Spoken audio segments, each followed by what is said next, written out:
Hey guys, welcome to my channel. Let's talk about Tripti Dimri. So guys, आप लोगों ने आशिकी 3 का ट्रेलर तो देख ही लिया होगा, जिसमें कार्तिक आर्यन एंड श्रीलीला हैं। बट आप लोगों को पता है, श्रीलीला से पहले मूवी में तृप्ति को कास्ट किया गया था। बट उन्हें सिर्फ इस रीजन से रिमूव किया गया क्योंकि वो प्योर एंड इनोसेंट नहीं लगती। बट क्या ये रीजन पूरी तरीके से सच है? एनिमल मूवी के बाद ऑडियंस को लगा था कि तृप्ति के टैलेंट को पहचाना जाएगा, उसे मूवीज में सक्सेस मिलेगी। तृप्ति को फेम तो मिली, मूवीज भी मिली, बट अब उन्हें बॉलीवुड में टाइप कास्ट किया जा रहा है, मूवीज से रिमूव किया जा रहा है। कंट्रोवर्सी के बाद कंट्रोवर्सी उनके साथ हो रही है, यहाँ तक कि उनकी खुद की ऑडियंस ने उन्हें हेट करना स्टार्ट कर दिया है। तो क्या तृप्ति के हेट के पीछे उनकी वल्गर मूवीज हैं या फिर किसी और का negative PR? Let's talk. Aashiqui 3 movie में काफी टाइम से तृप्ति का नाम आ रहा था, और जो आशिकी 3 मूवी है उसे पहले Mahesh Bhatt and T series मिलकर प्रोड्यूस करने वाले थे। बट कुछ इनिशियल इश्यूज के चलते महेश भट्ट एंड भूषण कुमार इस मूवी से अलग हो गए, और अब जो टीजर आपको दिख रहा होगा वो अनटाइटल होगा, क्योंकि मूवी के नाम को लेकर भी इन दोनों प्रोडक्शन हाउसेस में प्रॉब्लम आ रही थी। सो टेक्निकली नाम बस चेंज रहेगा, मूवी वैसे ही रहेगी। अब तृप्ति को इस मूवी से रिमूव करने का ये रीजन बताया गया, तृप्ति इस मूवी के लिए प्योर एंड इनोसेंट नहीं है। ये एक आर्टिकल नहीं बल्कि काफी सारे आर्टिकल्स हैं जो ऐसा बोल रहे हैं, क्योंकि बॉलीवुड में उनकी पर्सनैलिटी जो हो गई है वो बोल्ड एक्ट्रेस की है। बट जब इस मूवी का टीजर रिलीज हुआ तो इसमें कार्तिक आर्यन के साथ श्रीलीला थी, तो डायरेक्टर के अकॉर्डिंग श्रीलीला कैसे प्योर हो गई? बिकॉज अभी रिसेंटली ही उन्होंने पुष्पा 2 में आइटम सॉन्ग किया है, और अगर हम एक्टिंग को देखें तो श्रीलीला के कंपैरिजन में तृप्ति की एक्टिंग काफी अच्छी है। एंड अगर प्योर एंड इनोसेंट वाला रीजन ही होता तो रणबीर कपूर को लॉर्ड राम के रोल के लिए क्यों लिया जाता? आई मीन बॉलीवुड ने तो खुद ही तृप्ति को पहले सेक्सुअलाइज्ड किया था, एंड इसके बाद उन्हें वैसी ही मूवीज मिल रही हैं जैसा उनका एनिमल मूवी में रोल था, क्योंकि ऑडियंस को उनके बोल्ड सीन्स पसंद आ रहे थे।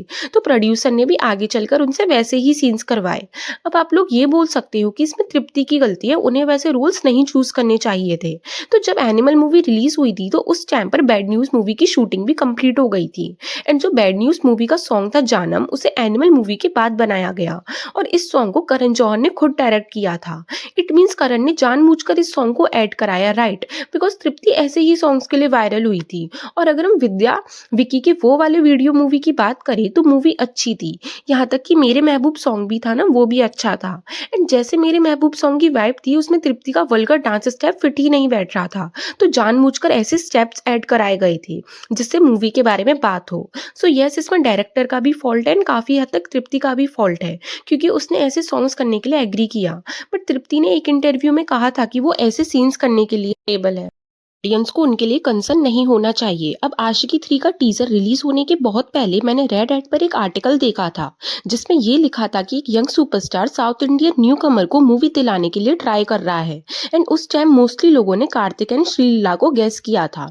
तो अगर आपने आशिकी 3 मूवी से रिलेटेड आर्टिकल्स पढ़े होंगे तो स्टार्टिंग में तो श्रीलीला का नाम कहीं भी नहीं था, वहां सिर्फ तृप्ति एंड कियारा अडवाणी का नाम था। तो फिर सडनली श्रीलीला का कार्तिक के साथ नाम आया कहाँ से? एंड कार्तिक एंड श्रीलीला के साथ में पति पत्नी एंड वो 2 करने की बात भी आ रही है।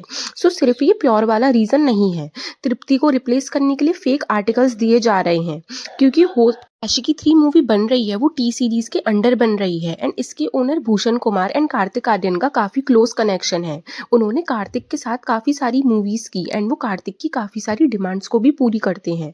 एंड तृप्ति को रिप्लेस करने का एक रीजन ये भी बताया गया है कि भूल भुलैया के टाइम पर जो कार्तिक एंड तृप्ति के बीच जो केमिस्ट्री थी वो लोगों को पसंद नहीं आ रही थी। प्रमोशंस के टाइम पर भी तृप्ति हमें ज्यादा नहीं दिखी, 1-2 प्रमोशनल क्लिप्स में ही वो देखी गई थी, और 1-2 वीडियो क्लिप्स में ये भी देखा गया था that Vidya Balan is ignoring Tripti. हो सकता है मूवी सेट में तृप्ति की किसी को स्टार से या प्रोड्यूसर से कोई इशू हो गया हो, क्योंकि सिर्फ प्योरिटी की बात होती तो श्रीलीला को कास्ट ही नहीं किया जाता। और कियारा अडवाणी का नाम भी क्यों आता? क्योंकि उन्होंने तो लस्ट स्टोरीज जैसी मूवीज कर रखी है। और अगर हम तृप्ति की हेट की बात करें तो ओल्ड मूवी में जो तृप्ति की ऑडियंस थी वो हैप्पी थी तृप्ति की एक्टिंग से, एंड जब तृप्ति को सेक्सुअलाइज किया जा रहा था तो पूरी ऑडियंस तृप्ति की सपोर्ट में थी। बट फिर तृप्ति की एक और कंट्रोवर्सी सामने आ गई। क्या हुआ था ना, जयपुर के एनजीओ ने तृप्ति को इनवाइट किया था वुमेन एम्पावरमेंट को लेकर एक प्रोग्राम में, एंड तृप्ति वहां पहुंची नहीं, तो जो एनजीओ के लोग थे उन्होंने उसके पोस्टर फाड़ दिए। एंड ये सब आउटरीच देखकर ऑडियंस ने तृप्ति को सपोर्ट किया कि वुमेन एम्पावरमेंट का एनजीओ है और वुमेन को ही इंसल्ट कर रहे हैं। एंड प्रॉब्लम जब बढ़ी जब तृप्ति की पीआर ने स्टेटमेंट पास करी कि तृप्ति की पीआर का ये कहना था कि तृप्ति ने तो ऐसा कोई प्रॉमिस ही नहीं किया था शो में जाने के लिए। एंड जो एनजीओ की इंस्टाग्राम प्रोफाइल थी उसमें जिसमें ऑलरेडी वीडियो थी कि तृप्ति आने वाली है। तो ऑडियंस को पूरी सिचुएशन समझ आ गई और तृप्ति को बहुत ज़्यादा क्रिटिसाइज भी किया गया। क्रिटिसिज्म और बढ़ा जब सेम डे लोगों ने तृप्ति को मनीष मल्होत्रा के शो में देखा। अब ये इवेंट भी चैरिटी का था, बट तृप्ति को इसलिए हिट मिला बिकॉज तृप्ति ने बड़े इवेंट को ज़्यादा प्रायोरिटाइज किया एंड छोटे एनजीओ को इग्नोर किया। सी अगर हम तृप्ति के पॉइंट ऑफ व्यू से सोचे तो तृप्ति ने मनीष मल्होत्रा का इवेंट इसलिए अटेंड किया क्योंकि उसे उनसे ज़्यादा प्रॉफिट मिलता, पैसे मिलते, फेम मिलता। बट एटलीस्ट तृप्ति को एनजीओ को पहले इन्फॉर्म करना चाहिए था। अब अचानक से पैसे लेकर एनजीओ को कैसे डम कर सकते हो? तो यहाँ पर से तृप्ति का प्रोफेशनलिज्म पर भी क्वेश्चंस किए गए कि तृप्ति प्रोफेशनल नहीं है। चलो ये कंट्रोवर्सी यहीं खत्म हो गई, बट एक और कंट्रोवर्सी आई जो हमेशा रहने वाली है। वो है तृप्ति के old fans and new fans की डिमांड्स। जो तृप्ति की ओल्ड ऑडियंस है वो चाहती है कि तृप्ति लैला मजनू, बुलबुल एंड काला जैसे रोल्स करे एंड खुद को सेक्सुअलाइज नहीं करे, जबकि तृप्ति को एनिमल मूवी के बाद वैसे ही रोल मिल रहे हैं। अब इसमें तृप्ति की भी गलती नहीं है बिकॉज जैसे रोल्स उन्हें मिलेंगे वो वैसे ही रोल्स करेंगी। अब उनके पास चॉइस बहुत कम है और अगर वो ऐसे ही रोल्स को रिजेक्ट करती जाएंगी तो आगे चलकर कोई भी प्रोड्यूसर और डायरेक्टर उनके साथ काम नहीं करना चाहेगा।